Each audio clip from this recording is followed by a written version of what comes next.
Joseph Vissarionovich Zhugaishvili, known as Stalin, Man of Steel, was born on December the 21st, 1879 in Gori, Georgia. During his childhood, he suffered humiliations, hardships and blows dealt to him by his father, a brawling drunkard of a cobbler filled with aspirations, but whose dreams were frustrated by reality. His mother managed to solve the many problems of a family with little financial resources, working as a laundress. Conscious as he was of the low rung of society where he was placed, Joseph, the only son remaining of 4 children who died in early childhood, was filled with resentment towards the rich and the local squires, who had all the feudal privileges.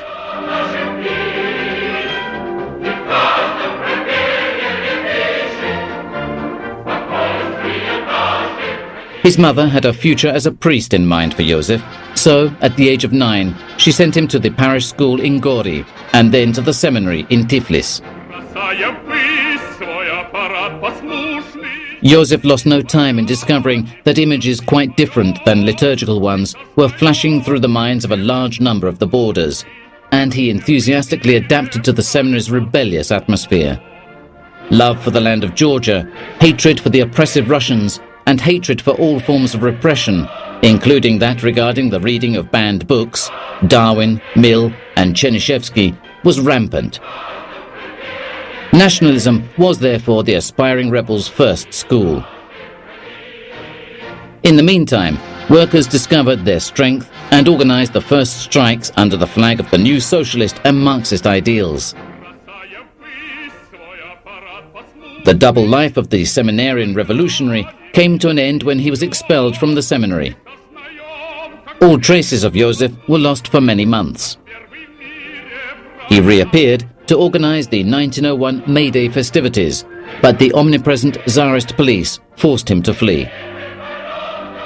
He sought refuge with complacent friends, where he met a sweet girl, Keke, who was to become his first wife. The atmosphere was becoming increasingly inflamed. Strikes and bloody demonstrations multiplied. On April the 5th, 1902, Joseph, who had taken on the nickname of Koba, the Caucasian hero, was arrested for the first time and deported, but he was able to escape. The Workers' Social Democratic Party ratified its irreparable fracture into 2 parts, extremists and the wary, Lenin versus Martov. The Leninist faction took the name of Bolsheviks, or that is to say, members of the majority, whereas the faction in favor of Martov was called Mensheviks, members of the minority. Joseph joined the Leninist faction and started to draw attention to himself.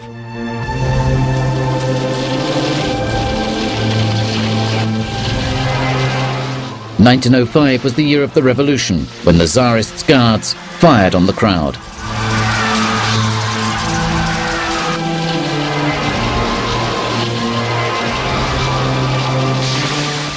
It was an open revolt, and the Tsar's regime was shaky, but the first revolution soon started to die out, and the government resumed its bloody repression.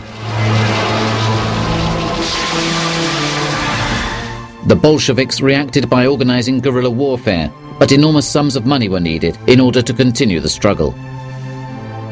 The so-called expropriations started, armed robberies striking banks, the transport of valuables, and arms depots. The proceeds from the robberies, down to the last ruble, were deposited in the party's coffers. Joseph was arrested in March 1908 and was sent into exile for 1 year.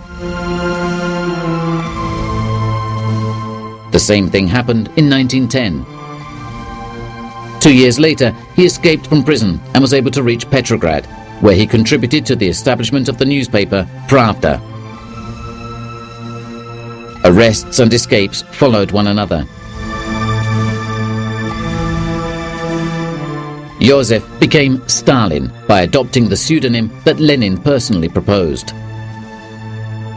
The resolute man of action's prestige grew within the party, and he was also recognized as being an excellent theorist. In 1913, Stalin was once again arrested and deported to Siberia.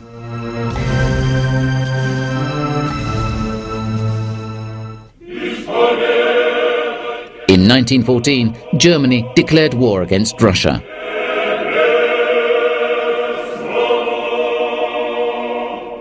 The Tsar left for the front with the blessing of the Orthodox Church.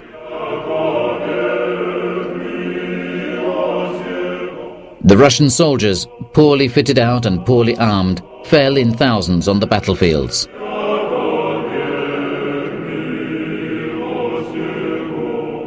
Stalin followed the war from his exile. His revolutionary work was somewhat placated by the Siberian cold. The Russian army suffered one defeat after another, and the situation at the front worsened from one day to the next.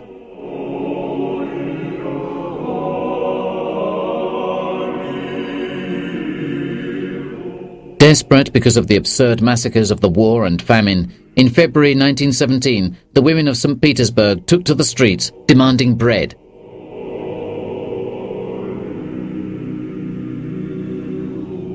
Workers came out of the workshops shouting, "Stop the war!"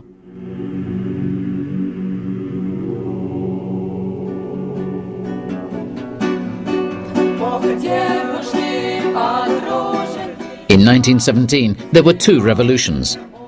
The Democratic Revolution in February, which overthrew the Tsarist autocracy and gave Russia basic civil, political and trade union liberties for the first time.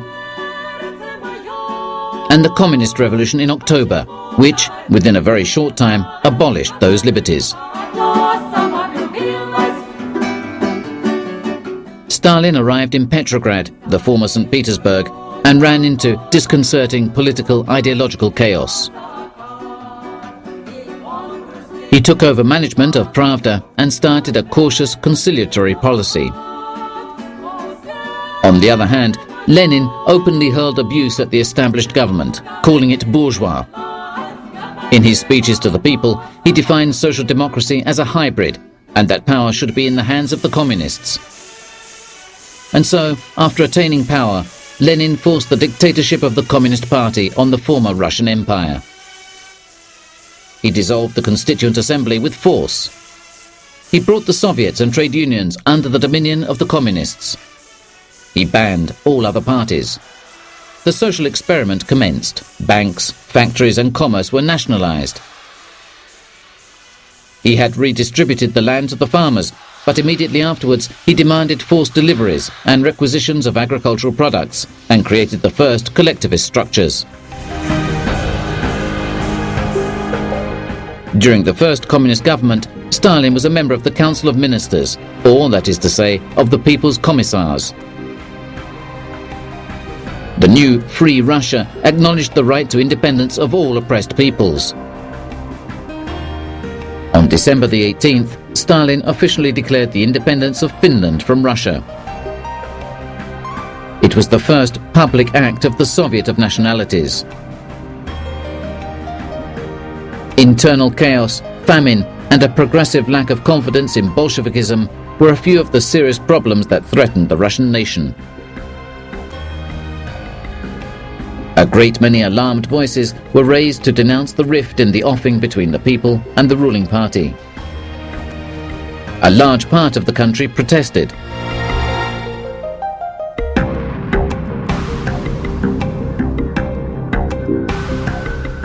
Civil war raged in 1918.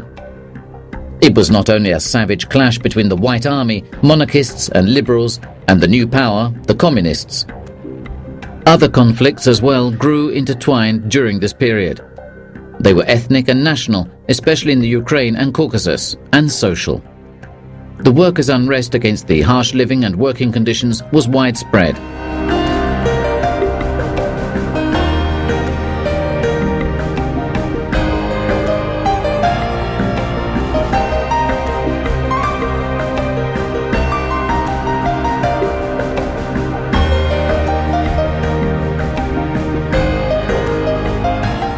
Having set aside nationality problems for the time being, Stalin personally ran the wheat collection operation. His base of operations was in Tsaritsyn, the future Stalingrad. In June of 1918, the Man of Steel sent to Moscow its first load of provisions. In spite of the anti-Bolshevik troops being very active between Tsaritsyn and the capital city, Stalin was determined to restore the normal transport network and turned his assignment into a military mission.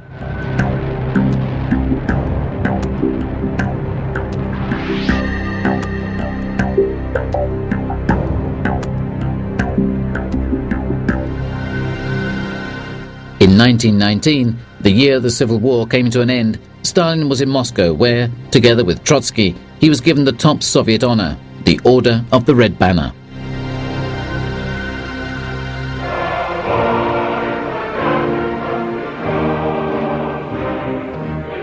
The first film about Stalin was made in 1922. He was a leading figure in the party, and the Russian people learned to become familiar with him.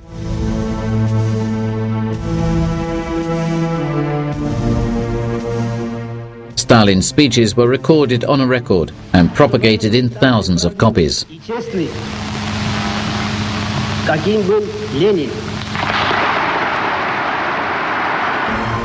They carried the leader's legend to all the villages, even the most remote. Stalin was well aware of the media's power.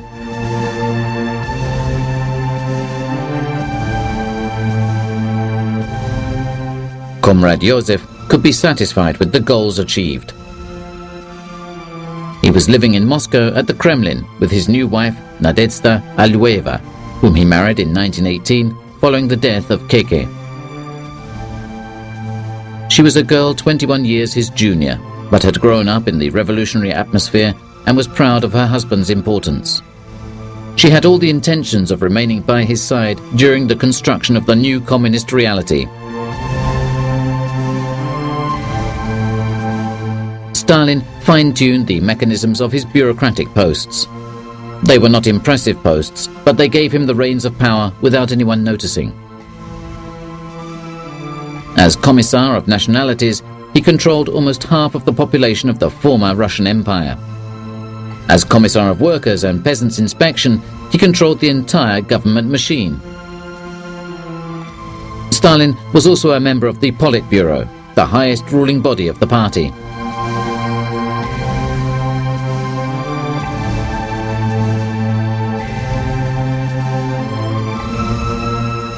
On April 3, 1922, he became Secretary General of the Central Committee of the party, the machinery of which he controlled after having ousted Trotsky and other Bolshevik leaders, who up until that time were more well-known and more influential than him.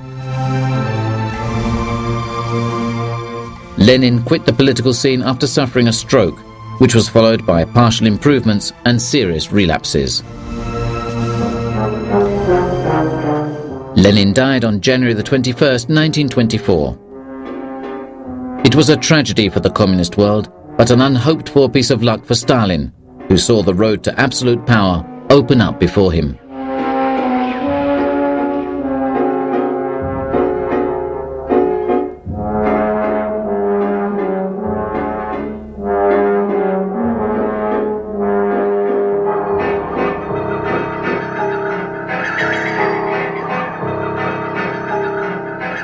Lenin's spiritual testament contained a harsh criticism of Stalin, but the message was stifled by the fanfares that accompanied his coffin to the tomb, by the magniloquent speeches delivered by Stalin, who immediately gave vent to his thoughts about the cult of Lenin, sure that the advantage of the glorification would have fallen upon him, the pupil, the favorite. At the time, nobody feared him. Nobody had so much insight as to predict that the rough Georgian could one day become the master.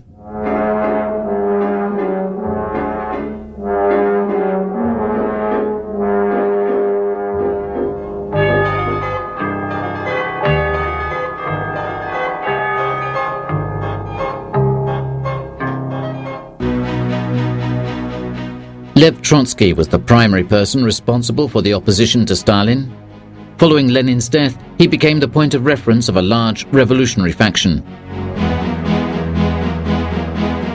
13th Congress of the Communist Party. Stalin proposed himself as Lenin's sole legitimate heir. In openly taking action against Trotsky, the number 2 man of the Bolshevik Revolution, Stalin had no difficulty in directing the goodwill and support of everyone afraid of Trotsky's dominance around him. The Zinoviev-Kamenev-Stalin triumvirate commanded a safe majority within the Politburo. The three systematically gave battle to Trotsky on the ideological level, aiming at making him appear the dissident, the deviationist. It was a fight with no holds barred. When Stalin realized that the battle could be fought by his colleagues, he put on an air of moderation, to the point of looking like the only one not being drawn into the intrigues and entirely committed to working for the good of the country. The only intervention Stalin supervised in the anti-Trotsky controversy was a masterstroke. Against Lev Trotsky's permanent revolution, he came up with the theory of socialism in just one country, where he stressed that Russia's enormous resources, exploited by a proletarian government, could create socialist well-being in the country.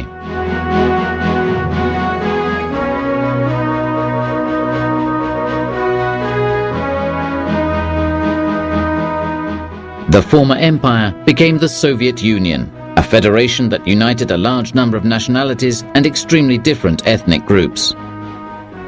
The literacy program generated extraordinary results.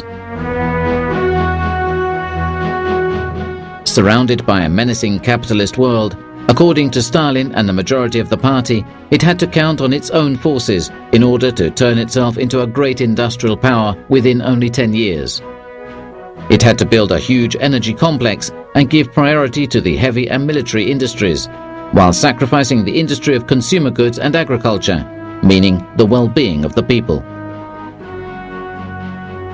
The entire economy was to be run by the state, which would decide on the time frame, methods, and priorities of development.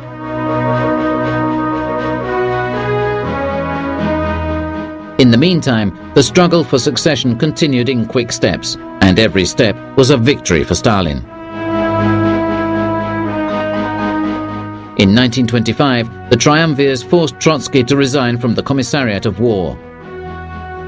While digging the grave of the creator of the Red Army, Zinoviev and Kamenev were also digging their own, because Stalin's plan envisaged that their jobs were finished and it was time for them to disappear.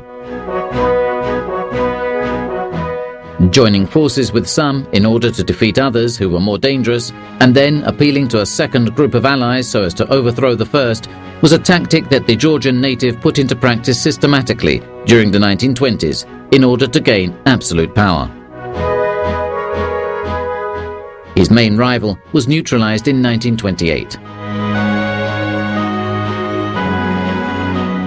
Trotsky was brought to the train that was to take him into exile in shackles.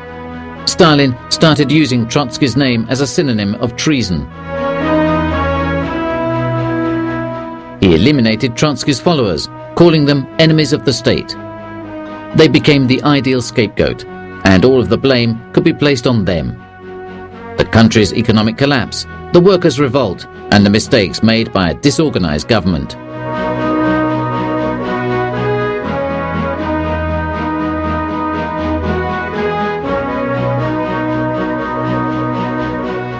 The tyrant continued to perpetrate his system. Whoever dared to put up resistance was neutralized. Nobody dared to criticize him openly any longer. He transformed a party dictatorship into a personal dictatorship. He then went on to subject the people to his will.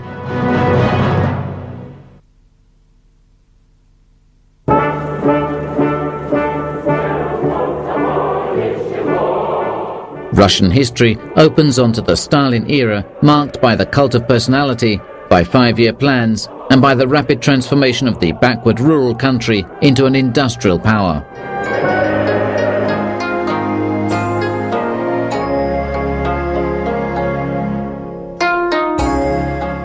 Huge power stations were built in the most desolate areas.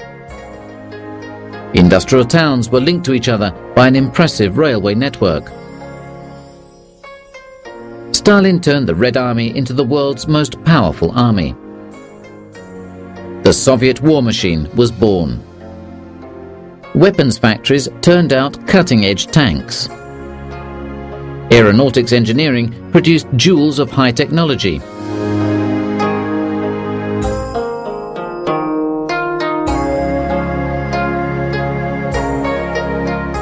Most Russians not only put up with Stalin's dictatorship, but supported it. The regime was based on total submission. Only his will counted, and nobody could stand in its way, not even the Orthodox Church.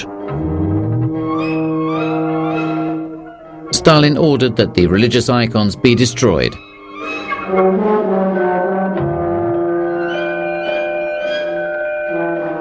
He was the father of Russia. His portrait had to be in every home. In the name of the new faith, Stalin had the churches demolished. He would not tolerate any god other than himself.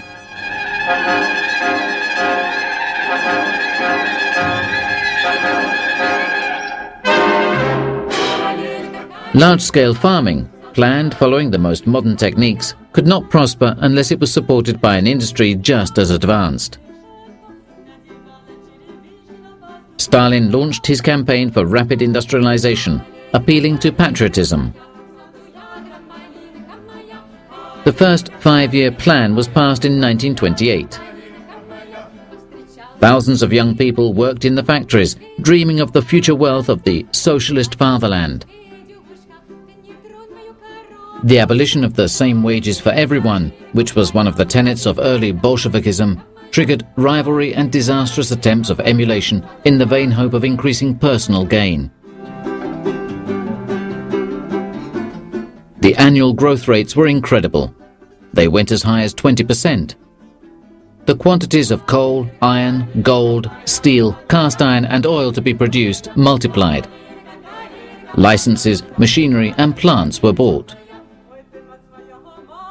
Western specialists were enlisted. Moscow paid on time and in strong currency, which it obtained thanks to its export of raw materials, even of wheat extorted from its starving farmlands. Thus, an economy based on control, on quantity more than on quality, and on a very tight squeeze of consumption was created. The vertiginous paces of the plan clashed with the lack of preparation of the party's managers and with an unruly working class that had just recently become urbanized. Accidents, damages and waste increased. There was a large number of trials for non-existent sabotages. At the beginning of the 1930s, Russia was an underdeveloped agricultural country. Stalin ordered that farming be collectivized at all costs. With strokes of the pen, he cut the subsistence of 4/5 of the population. Owing to the desperate opposition of the prosperous farmers, the kulaks, the collectivization decree led to a downright civil war in rural areas.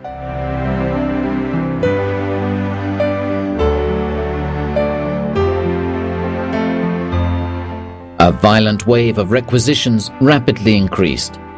The secret police confiscated all of the stocks.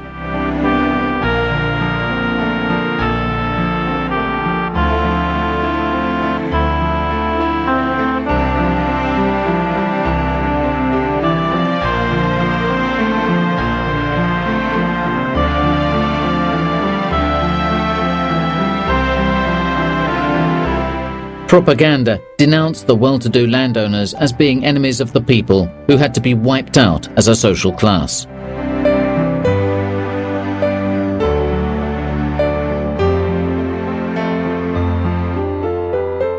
Stalin's ascent reached its peak.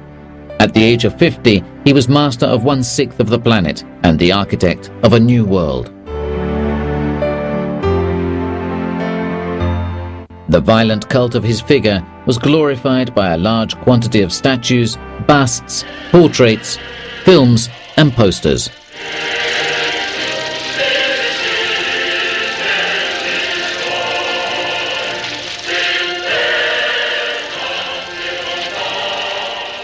The grand parades were the mass rites of the new religion, Marxism-Leninism. And Stalin was its high priest.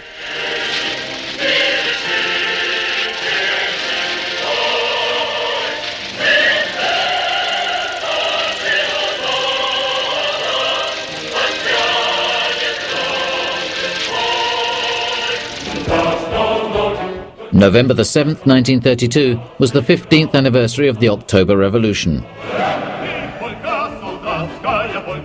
In Moscow, the people danced in the squares, while throughout the country, millions of people were dying of hunger.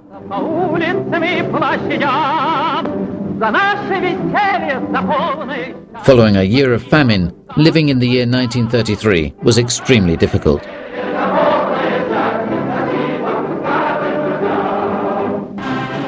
A new elite was becoming established on the other face of the Soviet Union. Government officials enjoyed privileges for their merits: official cars, pleasure trips, and amusements.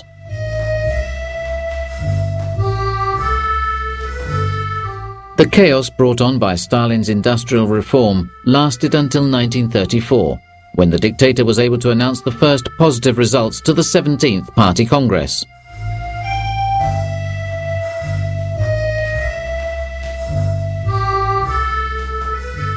It was the time for deceiving with gifts, a recurring ritual that demonstrated one's devotion.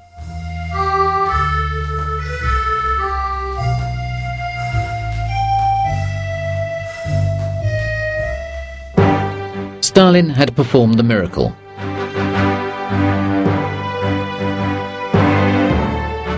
A miner, Alexei Stakhanov, had topped the daily coal production standard a good 14 times. It was hype, but it started the typically Stalin-type phenomenon of Stakhanovism, a movement aimed at intensifying and rationalizing production.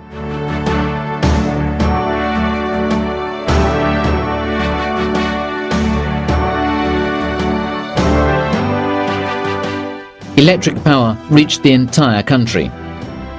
The Soviet Union had become an industrial power. Hunger and famines had been defeated.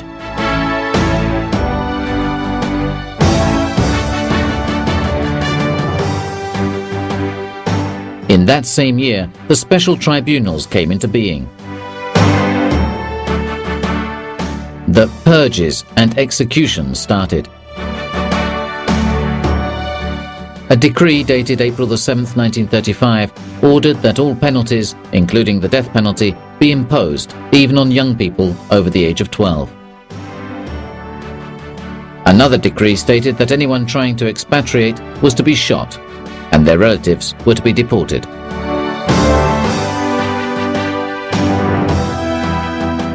The journey to the destination was made in livestock vans in unbearable conditions, and the prisoners arrived decimated at the place they were to serve their sentences, the Gulag.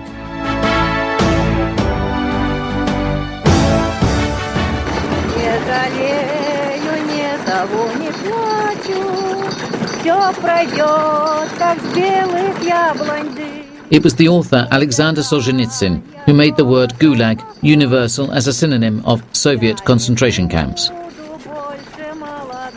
The term Gulag means general management of the concentration camps.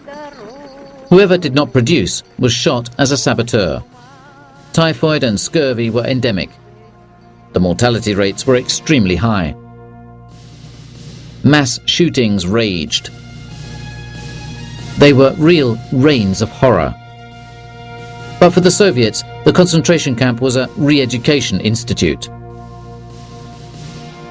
When released, the lucky one who survived that nightmare had to become a completely indoctrinated Soviet citizen, ready to work and shout, "Long live Stalin!" Those condemned to hard labor, in the harsh cold and with starving rations, worked for the industrial reconstruction. New gulags rose up all over the place. They were built everywhere where mass hard labor was necessary. No price in human lives was high enough if the purpose was to lay the foundations of the great socialism.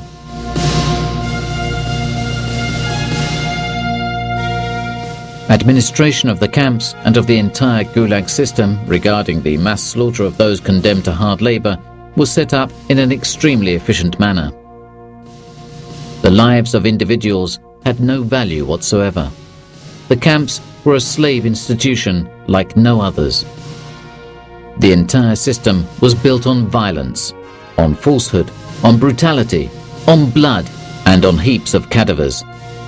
Nevertheless, one expression became common among the prisoners. If the great Stalin knew all about this.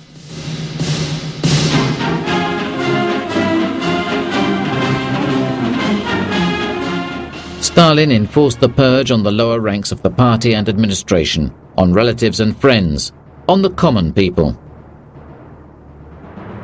It was a systematic witch hunt where just one suspicion was necessary in order to be sentenced. A wave of unprecedented murders and violence sparked off throughout the country.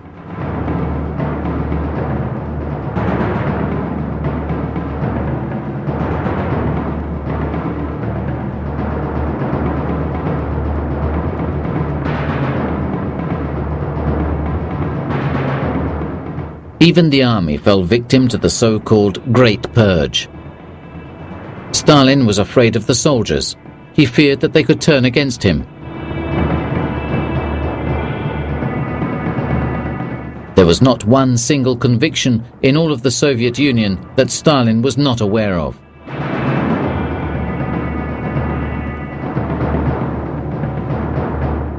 The most disconcerting consequence of this crackle of shootings was the confessions of the defendants. They declared themselves guilty of the most abominable crimes. They branded their own ideas and deeds with defamatory remarks. They argued their guilt even before solid proof of their innocence, and they sang the praises of the Great Father, Stalin, who led them back onto the straight and narrow path.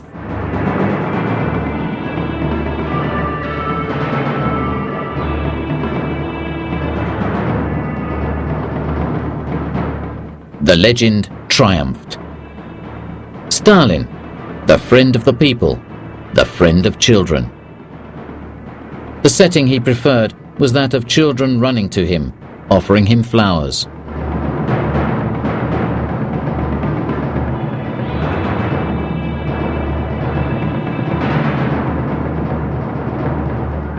Actually, the majority of the population did not know who Stalin was. A short man with narrow shoulders and a pockmarked face. He instead appears dignified, with broad shoulders in his portraits. 1936 was the year of the new constitution, hailed as the most democratic in the world because it guaranteed all of the essential freedoms. But it was not to be applied, not even for one day.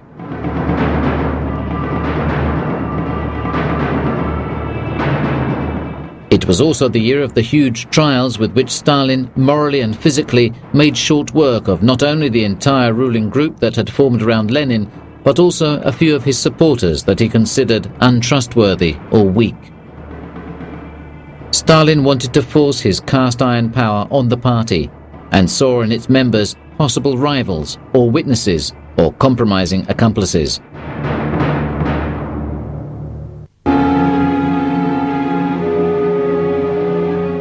In 1937, fear was rampant in every corner of the Soviet Union.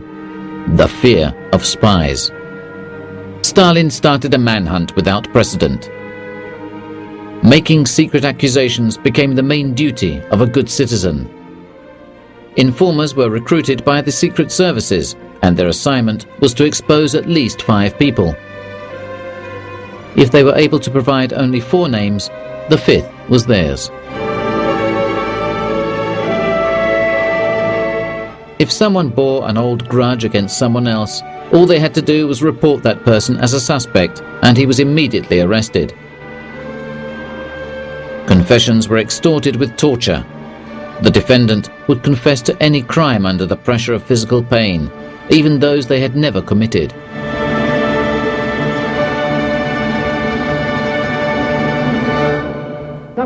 Moscow, March the 12th, 1938. Andrei Vyshinsky was the prosecutor in the public trials against the leaders of the party and of the army.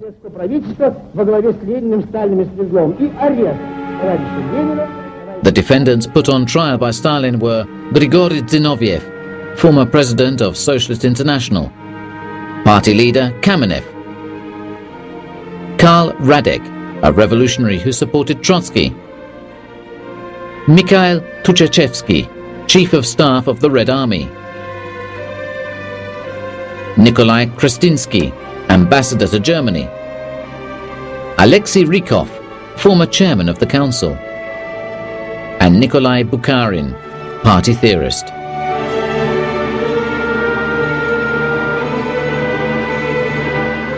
On the eve of World War II, Stalin decapitated the Red Army and the state with these trials.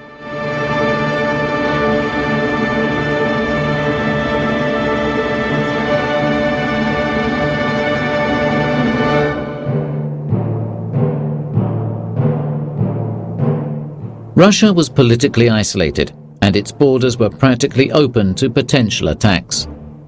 Stalin hurled himself into the European diplomatic game with determination in search of solid alliances. However, the democracies looked at the Bolsheviks with suspicion, just as they looked at the growth of Hitler's National Socialist Party in Germany with fear. Gemeinsam den deutschen Menschen erziehen und festigen und auf ihren Schultern tragen den deutschen Staat. The result of the Munich Agreement, signed on September the 30th, 1938, where the Prime Ministers of France and Great Britain handed over Czechoslovakia to Hitler, prompted Stalin to test the ground for moving closer to Germany.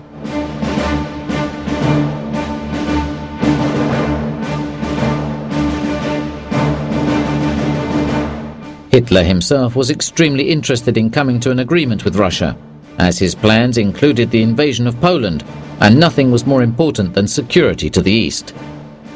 On August the 23rd, 1939, the Non-Aggression Pact was made, and Hitler could safely unleash his blitzkriegs.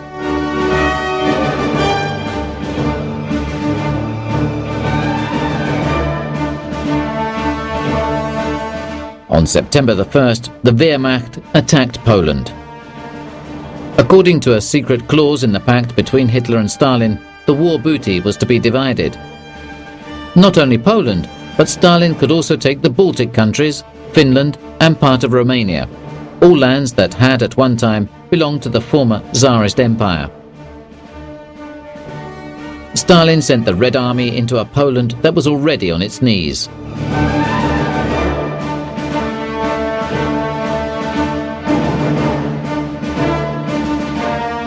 The Nazis formed special SS task forces to wipe out the Jewish citizens en masse, while 20,000 Polish officers were massacred, shot in the neck, in the area occupied by Soviet forces.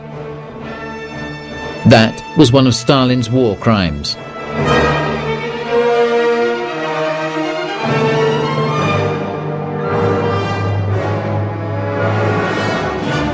Hitler felt like master of Europe, and he was no longer interested in neutral friendship with Russia. He was looking for living space for the Aryan race and cast a glance towards the immense lands to the east. But the Lord of the Kremlin felt confident about the pact of non-aggression he had entered into with the Führer. He refused to take remedial measures, even on the eve of the invasion, and against the advice of his generals.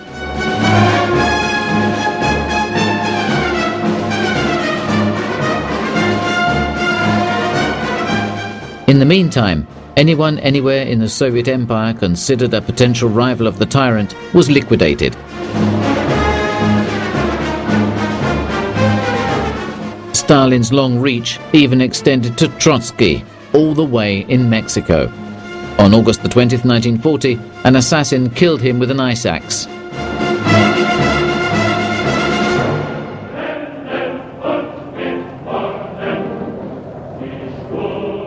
On June the 22nd, 1941, German troops attacked Russia.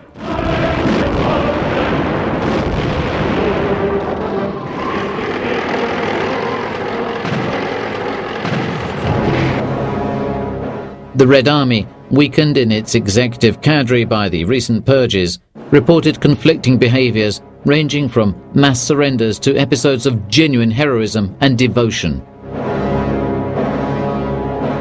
In less than 1 month, Hitler's soldiers pushed forward 700 kilometers into the country's interior. The tyrant looked upon the soldiers who fell into the hands of the enemy as traitors. Whoever proved lacking in spirit of sacrifice had to face the firing squad.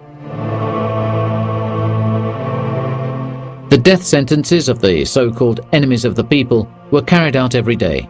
Deserters, cowards, young men who were afraid.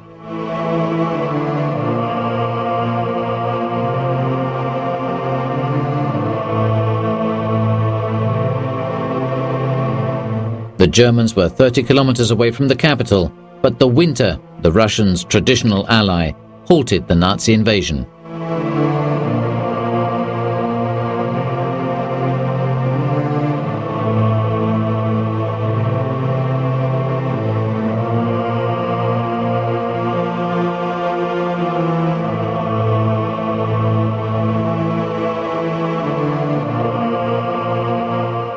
Stalin set off the offensive, rescuing Moscow and forcing Hitler to make a dramatic retreat, the first humiliating defeat after so many victories. He bullied his way into becoming one of the great powers of the anti-Nazi coalition.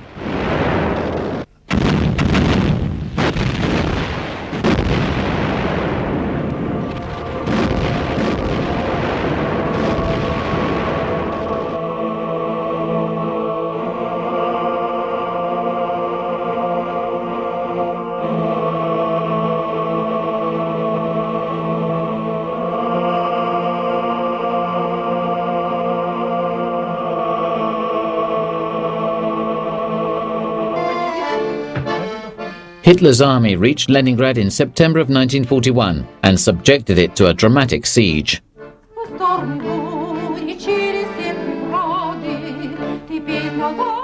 Hitler ordered that the city, symbol of the revolution, be razed to the ground. Stalin ordered the citizens to resist to the very last man.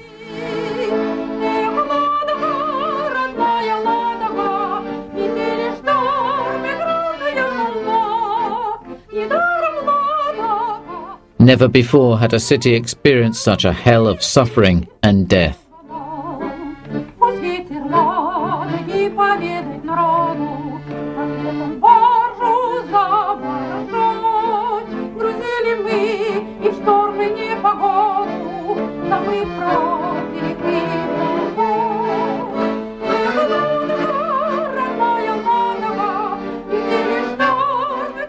Stalin seemed to have learned from his mistakes.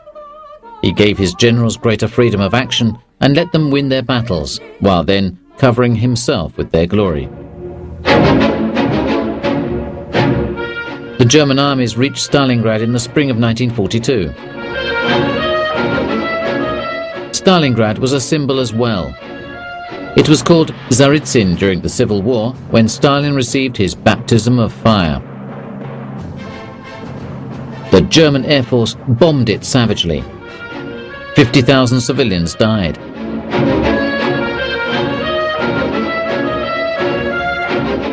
Fighting took place amidst the rubble of factories and houses that the Russians had transformed into barricades and trenches. In Stalingrad, Stalin asserted the merciless Directive 227, not one step back.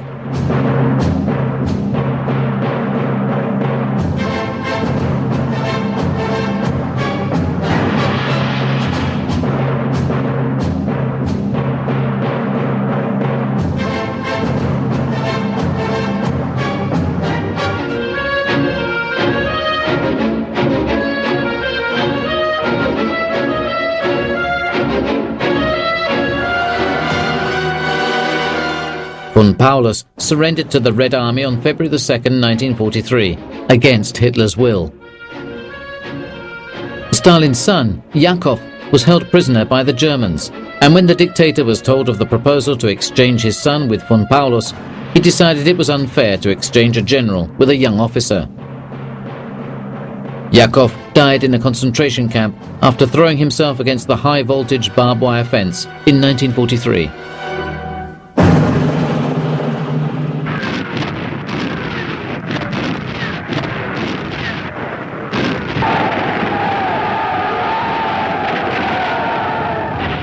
During the offensive of the summer of 1943, the Red Army recaptured almost two-thirds of the territory it had lost.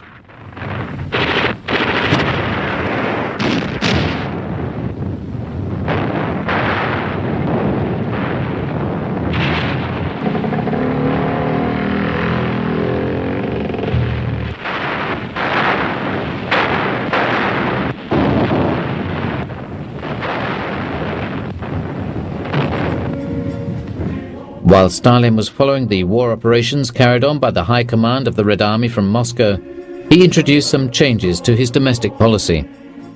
He came to an agreement with the patriotic Russian Orthodox Church and reintroduced the Patriarchy of Moscow. He brought hierarchies, ranks and decorations of the Tsar era back into the army. He chose a new anthem in place of the International that exalted the invincible, indestructible Soviet Union.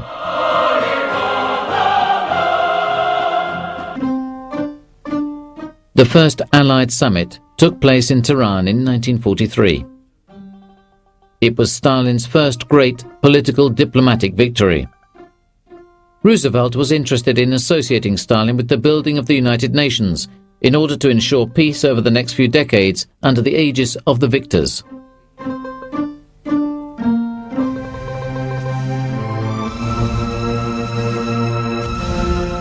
The second summit of the Big Three was held in Yalta in February 1945. Roosevelt and Churchill needed an alliance with Stalin if they were to speed up the end of the war. In the meantime, the Red Army had already penetrated eastern Germany. Stalin agreed to the United Nations in Yalta, but demanded and obtained 3 seats, one for the Soviet Union and the other 2 for the Soviet republics of Belarusia and Ukraine. Churchill and Roosevelt accepted moving the Polish border to the west as Stalin requested, together with his promise of free elections and democratic development. In the second half of April, the attack on Berlin commenced. Stalin wanted the Red Army to take Berlin before the Anglo-Americans arrived from the west.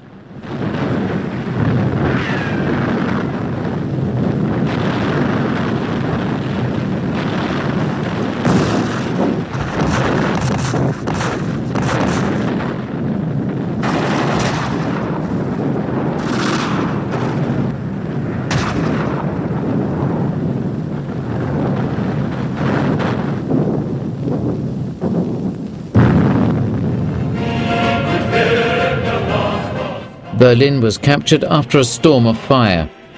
It surrendered on May the 2nd, 2 days after Hitler committed suicide.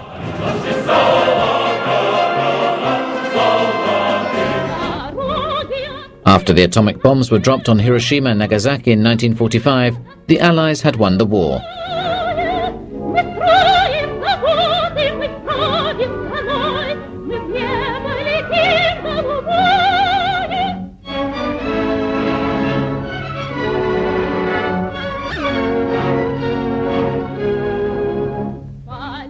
A boundless cult.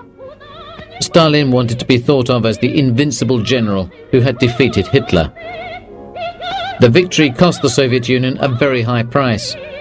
27 million dead, partly due to his strategic errors, but woe to whoever dared to mention this fact. Now he reigned supreme over the bloc of Eastern European nations that had fallen under Soviet control. Potsdam. The 3 delegations had completed the final official statement. The Big Three had decided on the complete destruction of the Nazi ideology and all the measures necessary for making sure that Germany would never again be able to threaten world peace.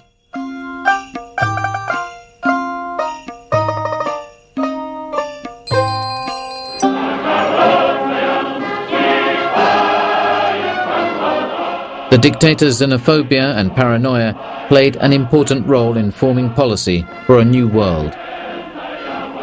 Stalin had joined one battle after the next throughout his lifetime. There had always been a powerful group that had to be crushed and that the dictator persecuted in order to protect himself. His new campaign was against the Jews. Thousands of artists and intellectuals were deported to the gulags. Their crime was cosmopolitanism.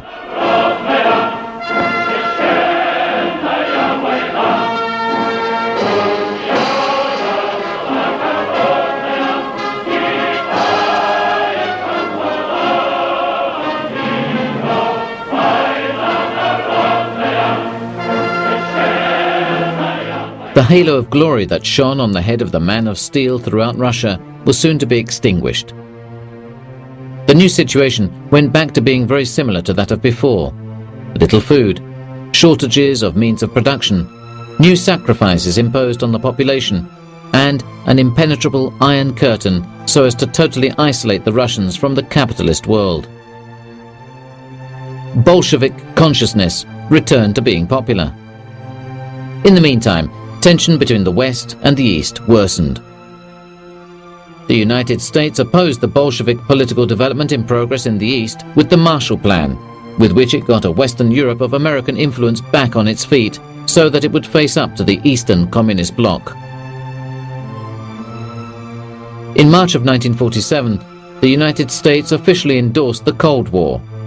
America undertook to help any nation that stood up to communism. Mutual distrust grew worse. Recurring crises kept the world with bated breath as it was faced with the danger of a new war.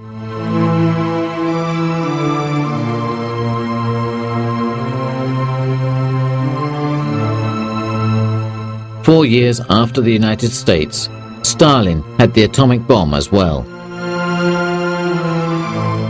Russia was a nuclear power.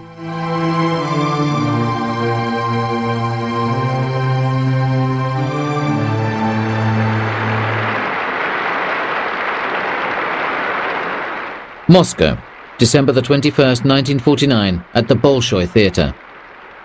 Stalin is celebrating his 70th birthday. It is a triumph of the personality cult. Everybody is elated.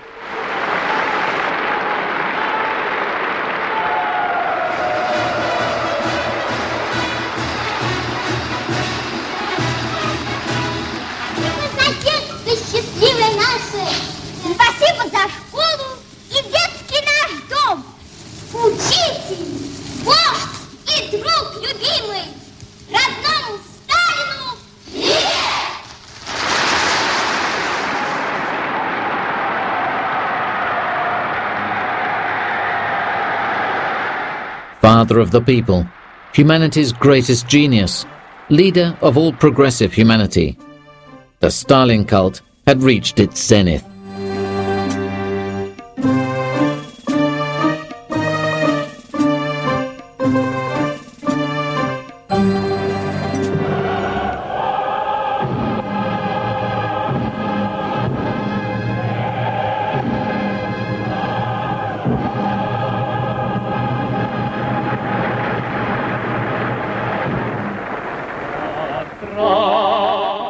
Joseph Stalin's last years were years of decline. Vasily and Svetlana were children born from his marriage with Nadezhda. Vasily, a rash young man addicted to alcohol, left school for a career as an Air Force pilot, and Stalin made him the youngest general of the Soviet armed forces.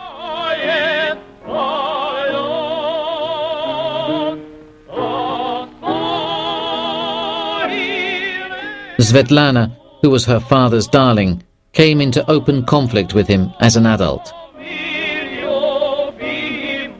The old dictator was afraid of the people and of his vassals. He was distrustful and felt he was surrounded by enemies. He trusted no one, not even himself, on what to say in a certain circumstance. Stalinism by now seemed to be old, like its architect. Russia, however, had become the second industrial and military power in the world, and owed its new facet to the Man of Steel. Rumours flew at the end of 1952 that the Kremlin's physician had conspired to assassinate the father of the country. It was only an opportunity to prove to the people that whoever holds high offices can not only save lives, but kill as well. It was an old strategy of Stalin's that served to incite the masses and justify a new wave of purges.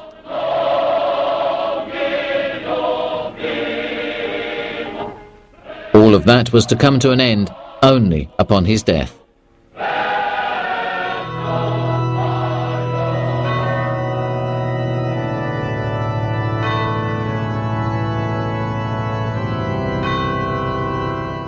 On March 2nd, 1953, Stalin had a stroke, and his orderlies had to look on, unable to help.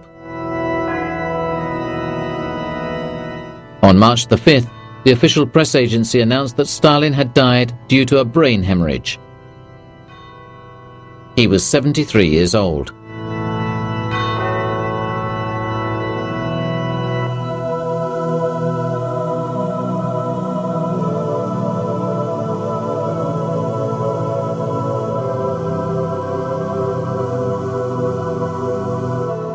His body was placed next to Lenin in the Red Square mausoleum.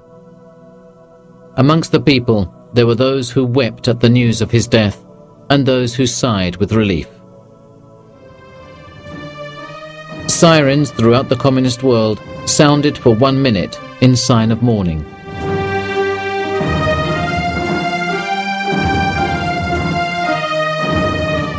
Vasily attended the funeral drunk.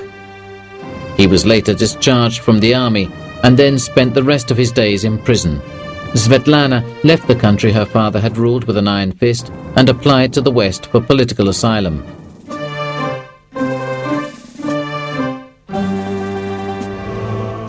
On August 7, 1971, the last edition of the Soviet Historical Encyclopedia published criticisms of Stalin on the senseless massacres of the 1930s, on the purges, on his mistakes in handling the war, and on his mistakes he made in reorganizing the economy. But the blame laid on the dictator is also of the system in which he found himself working, blame that would have been the same if anybody else had been in his shoes.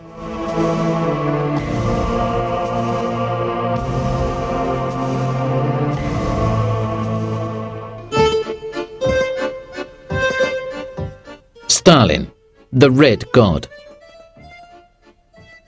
His monuments were erected to keep watch over every village. Today, his pictures are gathering dust in junk dealers' shops and are sought only by souvenir collectors.